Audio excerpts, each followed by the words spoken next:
Vamos fazer o seguinte, ó, a gente não tem mais muito tempo. Tem. Mas eu queria chamar o Marco Antônio. Isso, chama ele. Boa. Meu amigo Marco Velho. Encerra a live, menino. Oi? Pode encerrar a live já. Tudo bom, Marco Antônio? Já tá encerrada, se eu não me engano. Tudo bom, Marco Antônio? Nos ouve? O senhor está nos ouvindo? Estou ouvindo, obrigado.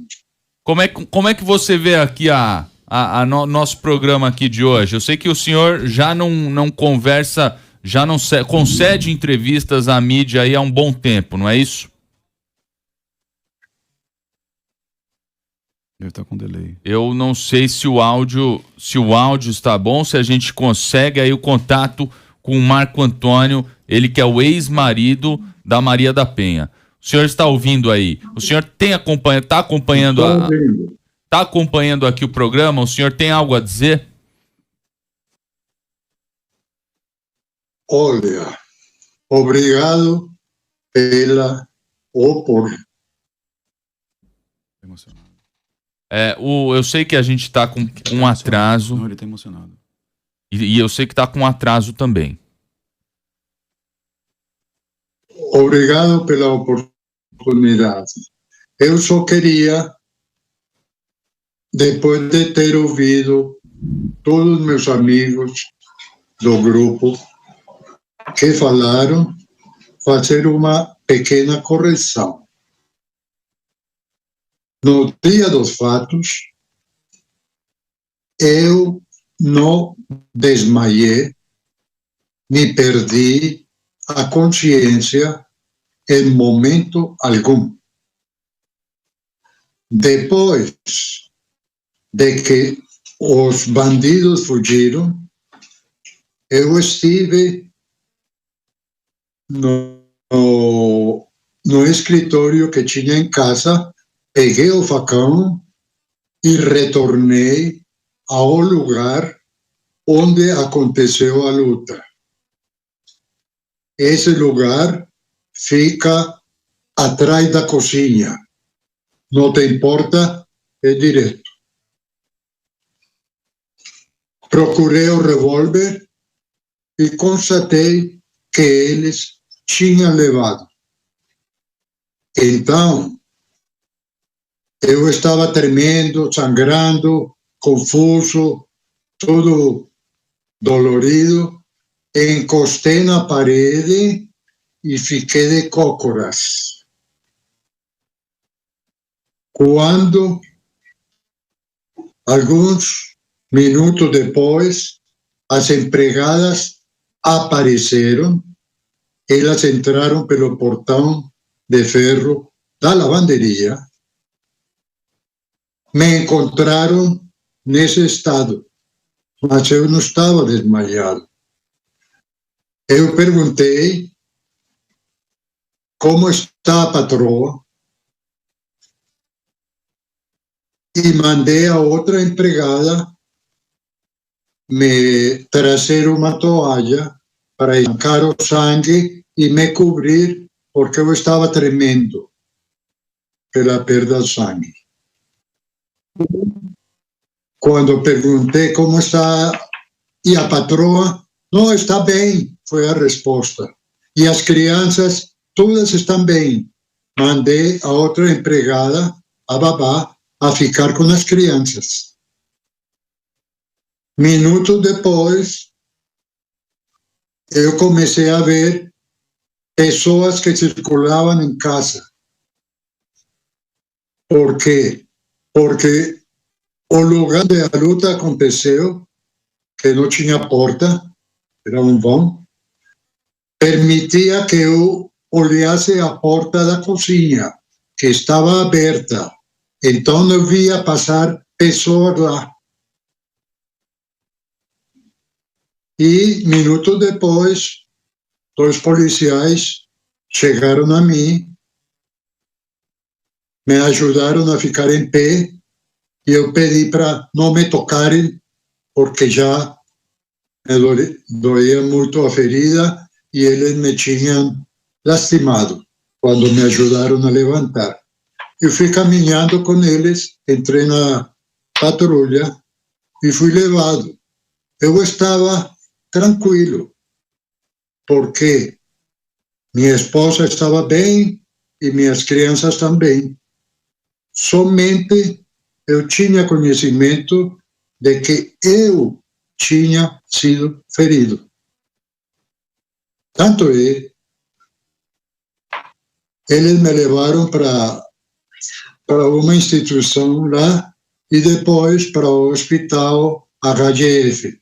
Foi lá onde eu tomei conhecimento de que minha esposa tinha sido ferida e que estava internada na UTI. Eu fiquei desesperado. Quis ir a vê-la, mas me aplicaram injeções para me tranquilizar.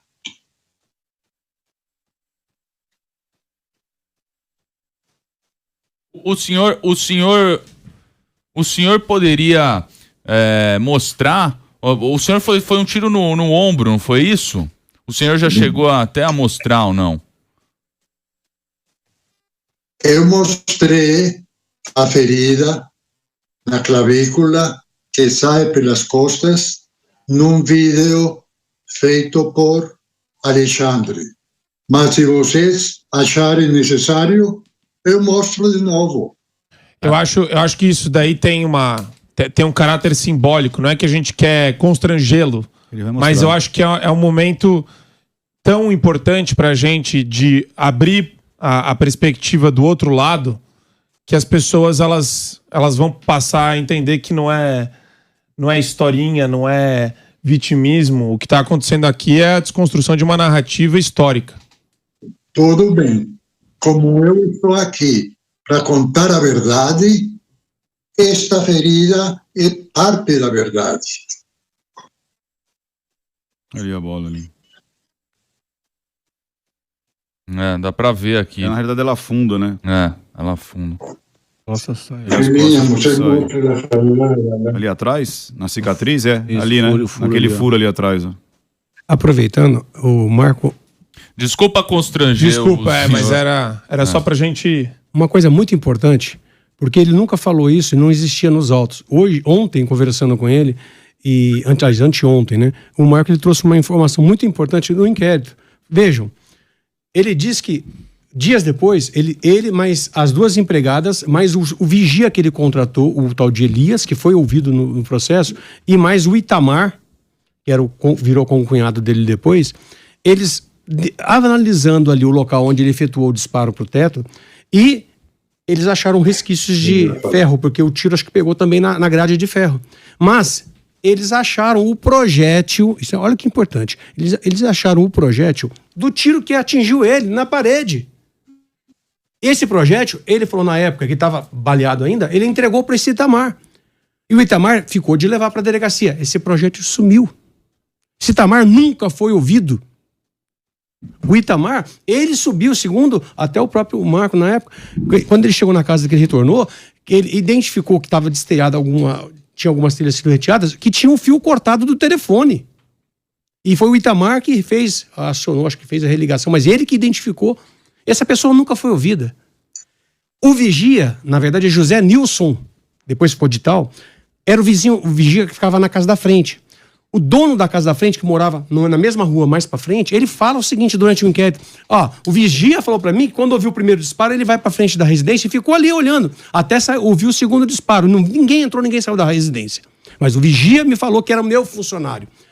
Ele trouxe uma outra informação muito importante, porque ele falou, as casas ali eram quase todas financiadas pela Caixa Econômica. E para ele financiar, ele tinha que dar o nome de todos os funcionários que iriam trabalhar para recolher o INSS.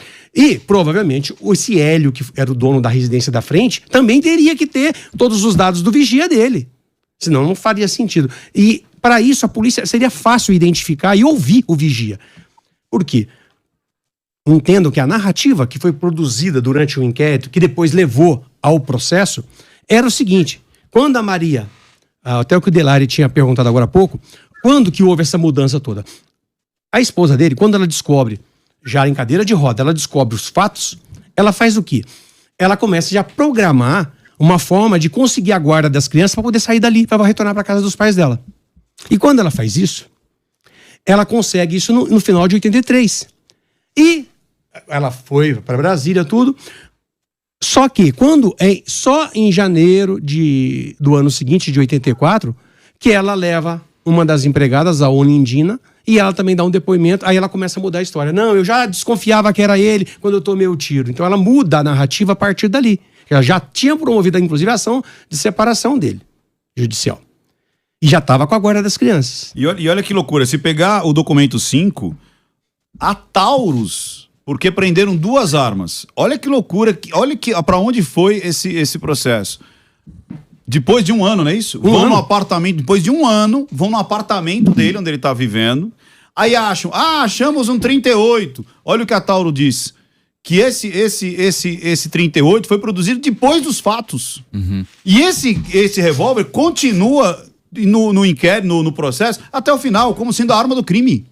Como é que uma arma do crime... A juíza na pronúncia usa essa arma como... A juíza na pronúncia utiliza essa arma como fosse a arma do crime, sendo que ele comprou depois dos fatos. E mais ainda, quando dizem que ele tinha uma espingarda em casa, as duas moças falaram assim, ele tinha uma espingarda em casa, ele tinha.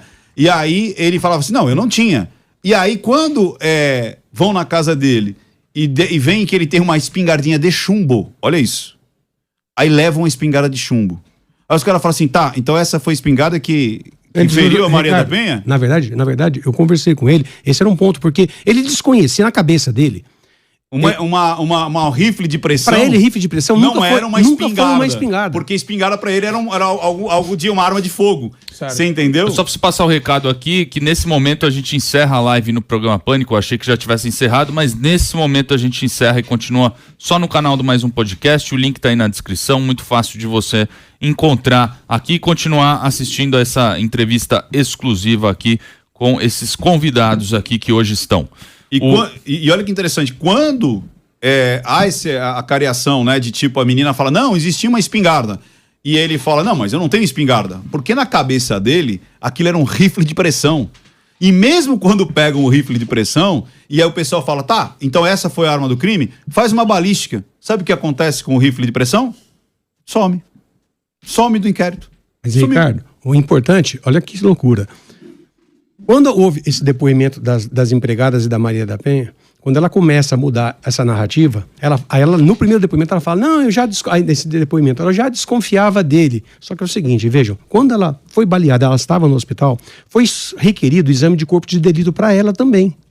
Nele foi constatado o tiro. E ela é ouvida pelo perito lá no hospital, ela fala que ela só teria tomado tiro e não fala, e desconfiava nunca do marido até então, porque ela não tinha ciência até então, naquela data, de que ele tinha a amante. Provavelmente, o que está evidenciando os autos é isso, a motivação. Só que vejam, em dado momento da investigação de 84, como ele tinha feito uma reclamação para o secretário de policiais, começou a haver uma interferência das investigações. Ao ponto dessa diligência que o Ricardo falou, que apreenderam um revólver dele. Vejam, o revólver que foi apreendido no apartamento do Marco Antônio, em junho do ano seguinte, um ano depois, foi fabricado depois do fato. A Taurus respondeu, isso está no processo. E mais, o delegado, olha que loucura, o delegado ele determinou uma diligência na residência do Marco Antônio sem qualquer ordem legal. Ele, como delegado, se ele fizesse um ofício, ele não poderia, ele teria que representar para um magistrado pedindo uma busca e apreensão, a não ser que houvesse uma autorização do morador, porque é obrigatório, você não pode invadir uma residência alheia. Não é porque o delegado ele está investigando que ele pode determinar também, ele não tinha competência para tal ato. E vejam, o Marco Antônio, ele é detido no dia 26 de junho de 84, dentro do seu apartamento, aonde ele fala, estava meu rifle de pressão, que é o rifle de pressão, é aquela espingarda de chumbinho. Ele tinha comprado em 78, está comprovado nos autos. Ele comprou em 78 e ele trouxe para o Brasil em 78, quando ele já convivia com a Maria, com a esposa dele, Maria da Penha.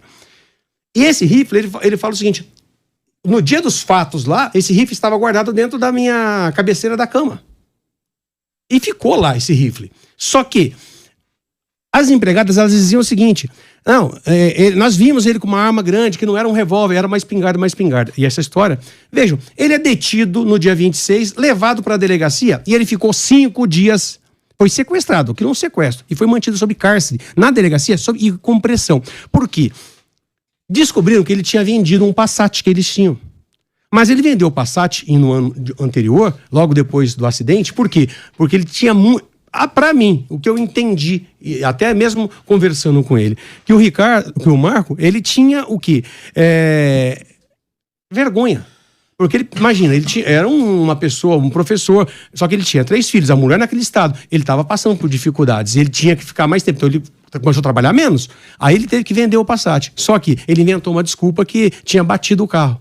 E aí a polícia já tendenciosa, começou, não, então vamos levantar onde está esse Passat, descobriram onde estava o Passat, não, mas comprei legalmente. Aí levam ele detido com a arma, esse revólver, e ficam com ele 5 dias e pressionando. Confessa, você que deu esse carro para poder... A conversa que ele era essa. Você deu o carro para os meliantes, simulando, você que tentou matar sua mulher, e a história era essa. E ele, não, isso nunca aconteceu.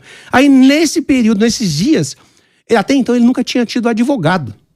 No 4º dia que ele está ali, detido na delegacia, que aparece o primeiro advogado, que atuou na primeira fase, no primeiro julgamento, até o primeiro julgamento. E o que aconteceu aqui de importante? Como as 2 empregadas haviam dito que havia um rifle, e ele, espingarda, porque o tema era espingarda. Para ele, ele nunca teve uma espingarda. Então, sempre falava, mas você tem ou não tem espingarda? Ele, 5 dias, noite e dia, sofrendo na delegacia, detido ilegalmente. Isso já era um crime contra ele. Inclusive, existia uma lei específica na época. E era lei específica para policiais mesmo. Que era, inclusive, era administrativa, civil e criminal, nesses casos específicos. Ele está ali. O que aconteceu em seguida? Ele é ouvido, é feita a careação entre eles e sempre se pegava o quê? Você tinha espingarda? Não tinha espingarda, não tinha espingarda. Então, vejam, por que isso é importante? Porque não tem uma espingarda e ele tinha um rifle de pressão, que se vocês colocarem, tem perícia também, inclusive, uma calibre 20 e um rifle de pressão. Eram praticamente muito semelhantes.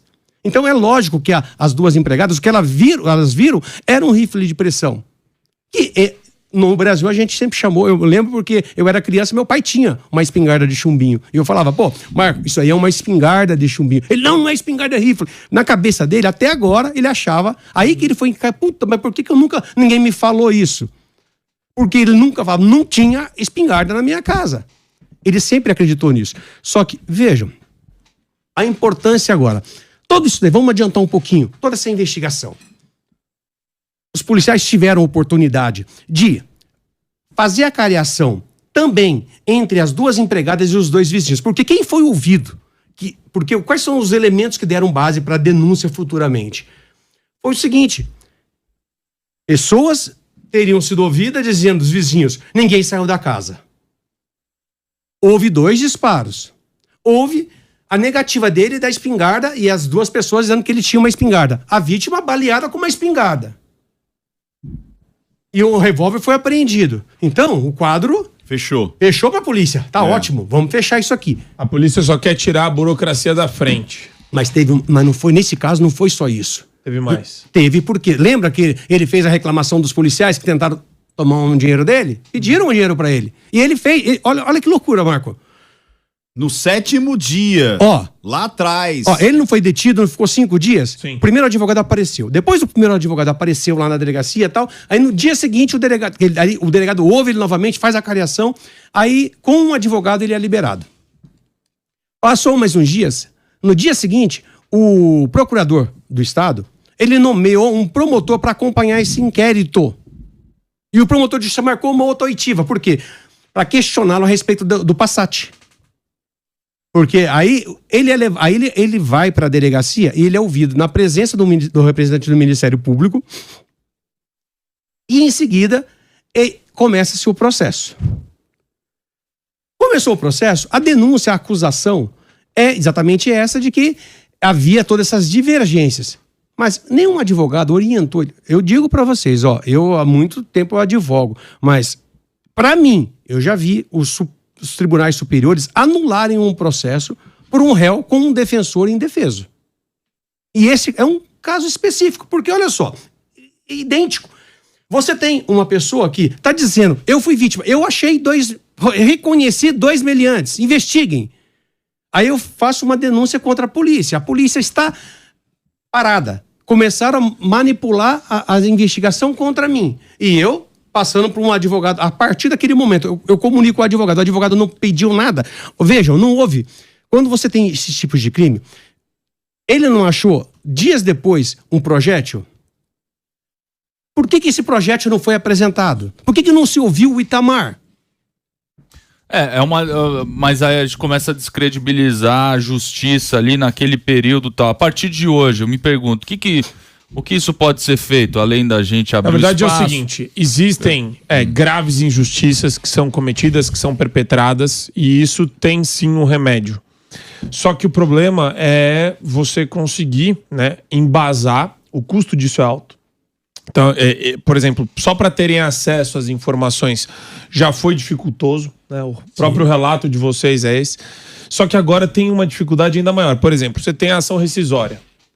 Para que vai servir a ação rescisória? Para rescindir... No criminal é revisão criminal. Vai ter revisão criminal. E você tem, eventualmente, uma ação rescisória. Porque daí o que acontece? Você tem que rescindir a sentença, ou você tem que revisar a sentença penal transitada em julgado. Olha só, a maneira correta de se atacar o mérito, porque olha só, quando transitou em julgado, o remédio jurídico seria a revisão criminal. E a revisão criminal, o artigo 619, agora não me lembro, acho que 619, ele traz os requisitos para você entrar. Você poderia ajuizar uma revisão criminal alegando que o julgamento ele foi evidentemente contrário às provas dos autos.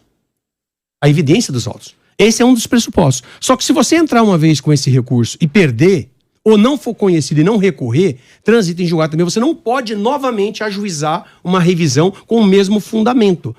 Mas existem mais dois outros requisitos. E um deles é, se você tiver uma prova nova, produzisse uma prova nova, você pode, isso aí você vai ter que ir na primeira instância do judiciário, produzir uma prova nova. E essa aqui é uma oportunidade muito grande. Do Itamar, por exemplo. Do Itamar, do Vigia. Se vocês... Olha que loucura. Lembra que ele falou que reconheceu 2 meliantes? Ele ficou depois preso, ele foi para um presídio. Sabe quem ele encontrou no presídio? Um dos meliantes. E foi que protegeu ele dentro do presídio. Olha que loucura. Olha que loucura. Ele fala, e ele num dos depoimentos, ele fala, inclusive, o nome de uma testemunha que estava no presídio, que ouviu o assaltante. O codinome dele na cadeira era professor, porque ele era um professor universitário. Porque daí o que acontece? Todos os crimes que aconteceram prescreveram já. Sim. Você não tem mais como, de alguma forma, impingir uma pena. Então, existe... Até mesmo essas testemunhas, se elas vierem hoje... O incentivo que existe aqui, talvez a convocação que deva ser feita, é que essas pessoas que participaram alcançadas isso e tentem, de alguma forma, trabalhar para restabelecer a verdade. Porque isso daí não vai gerar para elas uma punição, isso tem que ficar claro. Eu queria saber do Marco Antônio, ele continua aí conosco? Deixa eu confirmar aqui com a nossa produção se ele continua conosco. Ô Marco Antônio, você teve 3 filhas, não é isso? Com a Maria. Essas filhas, elas nunca mais procuraram contato com o senhor?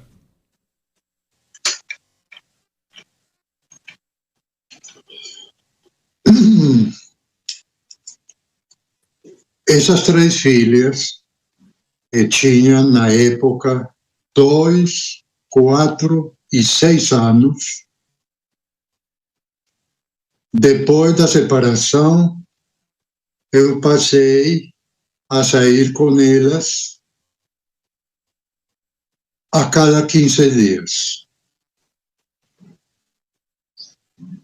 E devolvia no mesmo dia para a mãe. Mas elas, Cláudia Fernanda e Viviane, as 2 mais velhas, de 4 e 6 anos, me perguntaram que por que eu não as levava para elas dormirem no apartamento onde eu morava, já que no dia seguinte eu novamente ia apanhá-las. Eu falei que ia conversar com a mãe. Eu conversei com o advogado da mãe E ele era muito hostil e me disse: trate isso lá com o juiz José Maria Vasconcelos, da segunda vara de família do Ceará, do Fortaleza. Eu procurei conversar com o juiz, aproveitei e pedi para o doutor Marcelo Martins, que era advogado meu do caso na justiça, e ele fez o pedido para eu ter direito a estar com as meninas a cada 15 dias, sábado e domingo, mas isso foi engavetado. Eu, através do advogado, apresentei o Dr. Mourão, que era o diretor da Casa da Família, ou do Instituto da Família, algo assim. Um psiquiatra muito renomado, Antônio Mourão. Não foi chamado a depor. Era ele que me dava as orientações, pela amizade que tínhamos, de como tratar as crianças, a mulher, todas as pessoas, depois dos fatos.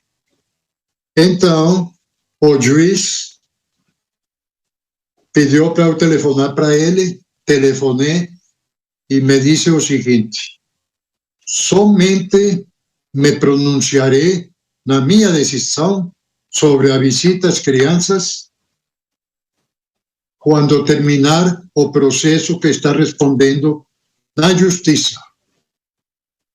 Ou seja... Sim. E o senhor atualmente, a gente estava aqui, a gente não tem mais muito tempo de estúdio, quero agradecer a sua presença, mas eu quero saber o que o senhor gostaria para um futuro, qual que é a tua ambição a partir desse momento? Eu não diria ambição, eu diria esperança. Olha, o que eu mais quero é que a humanidade conheça a verdade. Eu nunca fui nem serei criminoso. Paguei uma pena sem prova alguma condenado. Só houve trambiques processuais e, principalmente, mentiras. A imprensa se encarregou de criar uma vítima quando fomos duas vítimas e divulgar isso pelo mundo. Então, eu quero que prevaleça a verdade, que minha dignidade e honra me sejam devolvidas no mesmo estado que estavam quando eu fui culpado propositadamente e convenientemente por algo que eu nunca fiz nem faria. Eu sei que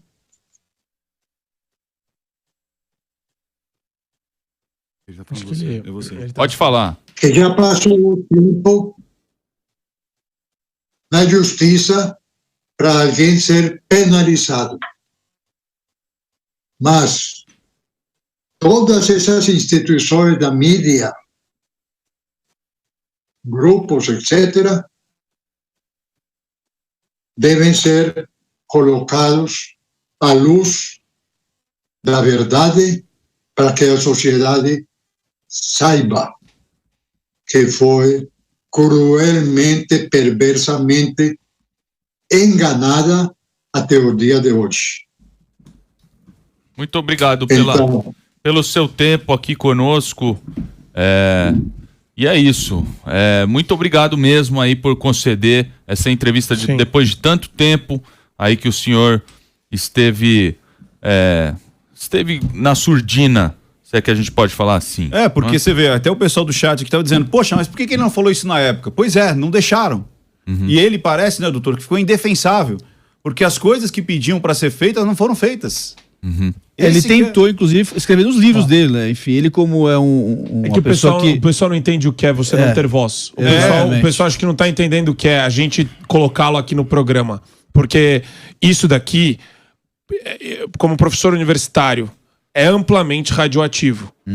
A chance de ter amanhã, daqui a 1 hora, daqui a 2 horas, um blog de feminista falando eles querem acabar com a Lei Maria da Penha, eles querem que mulher apanhe, eles são machistas tóxicos, é gigantesca. Então, o incentivo para esse pessoal atacar a gente e depois se sair de vítima ou se sair como precursor da justiça, justiceiro social, né, é gigantesca. Então, de fato, o que a gente está fazendo aqui, a gente está se expondo, permitindo que isso seja analisado, querendo dar voz a um outro lado, porque a história é cheia de falhas e problemas muito sérios, como a gente viu hoje. Vocês querem ver o absurdo desse processo? É simples. Eu preciso que você seja breve. Vai ser muito breve. Ele foi pronunciado. Houve a denúncia, que é a acusação, ele fez a defesa daquele jeito, a defesa não apresentou nada de provas, praticamente só as testemunhas que ele apresentou. Nunca pediu uma cariação, nunca pediu para demonstrar as divergências daquelas acusações e nunca pediu uma reconstituição do local dos fatos. Tinha muita diligência que poderia ter sido feita. Mas veja, a juíza, na hora de dar a sentença de pronúncia, o que é a sentença de pronúncia? É reconhecer a admissibilidade daquela acusação para que ele fosse levado para um plenário de júri, que é o juiz competente para julgar pessoas acusadas de crime doloso contra a vida. E neste caso específico, a juíza, olha que absurdo, a juíza colocou a arma que foi apreendida 1 ano depois, que estava aprovada, que não existia, ela não foi fabricada, foi fabricada depois, é a arma que ele usou no dia para se autolesionar. E há indícios, ele não se desincumbiu de comprovar a inocência dele, mas a juíza, ela usa excesso de linguagem ao ponto de dizer que ele era culpado. Há um recurso disso. Esse recurso não foi conhecido sequer. Aí o advogado, na época, recorreu para Brasília. Brasília anulou o processo depois da anulação do primeiro julgamento do plenário. O que aconteceu? Houve esse recurso não foi conhecido, o advogado vai para Brasília, aí marca-se o júri, ele é condenado, e corrigindo, ele não foi condenado por 4-3, porque são várias quesitações. 4-3 foi num dos quesitos de atenuantes. Ele foi condenado por 6-1. 6-1.